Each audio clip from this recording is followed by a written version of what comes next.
Considere o seguinte problema. Sendo dado um número, faça um algoritmo que escreva todos os números ímpares menores que esse número. A dica é começar pelo número 1.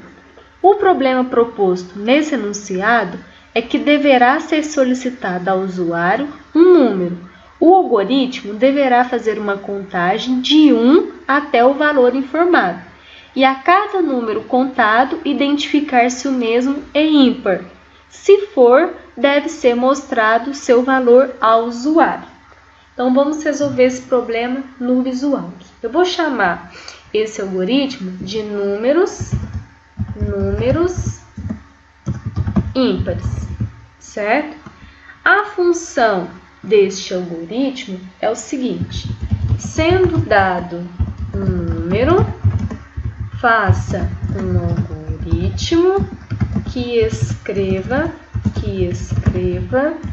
todos os números ímpares menores que esse número, certo?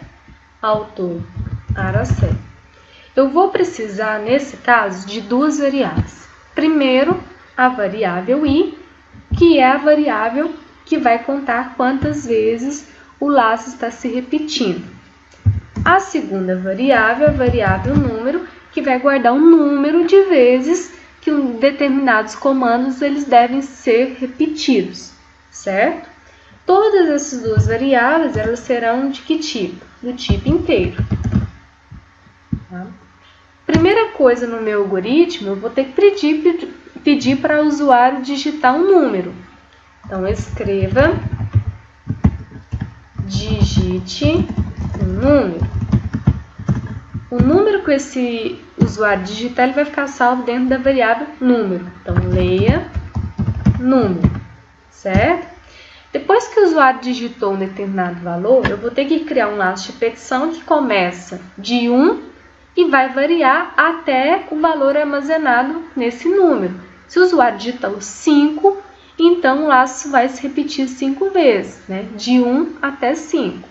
Então, para e de 1 até número, passo 1, faça. Faça o quê? Ele tem que verificar se o valor armazenado em i ele é par ou ele é ímpar, ou seja, tem que verificar se os valores menores que o valor armazenado na variável número são ímpares ou pares, certo? No visual, existe uma função interna que serve para a gente calcular o resto da divisão. Então, se o resto da divisão entre dois números for zero, isso significa que o número é par. Caso contrário, o número é ímpar, certo?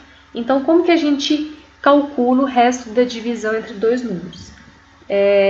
Eu vou usar a estrutura condicional, na verdade, para me verificar se o resto ele é diferente de zero. Porque se é diferente de zero, o número é ímpar. Então, se i por cento 2,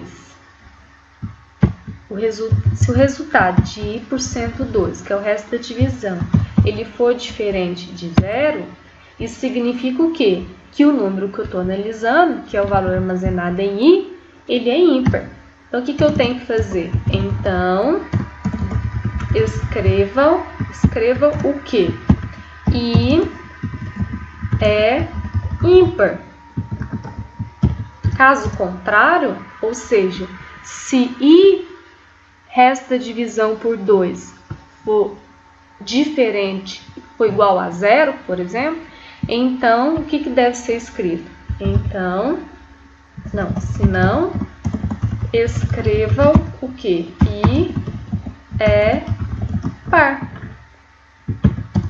Terminando o C, fim C. Terminando o para, fim para. Então, vamos recapitular um pouco. Vou pedir para o usuário digitar um número. O número que ele digitar vai ficar salvo dentro da variável número. Vou usar um laço de repetição para me contar, para me verificar se todos os números inferiores ao valor armazenado em número são ímpares ou são pares.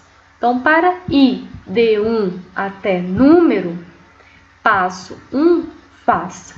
Se o valor armazenado em I, se o resto da divisão do valor armazenado em I por 2 for diferente de 0, isso indica que o número é o quê? Ímpar. Caso contrário, ou seja, se o resto da divisão de I por 2 for igual a 0, isso significa que o número é par. Agora vamos testar para ver se deu tudo certinho. Então, digite um número. 5. Então, serão feitos 5 testes, certo? Então, 1 é ímpar, 2 é par, 3 é ímpar, 4 é par e 5 é ímpar, certinho. Então, o nosso objetivo era o quê? Sendo dado um número, faça um algoritmo que escreva todos os números ímpares menores que esse número. Aqui está o resultado, você pode tentar fazer agora. Qualquer dúvida, entre em contato.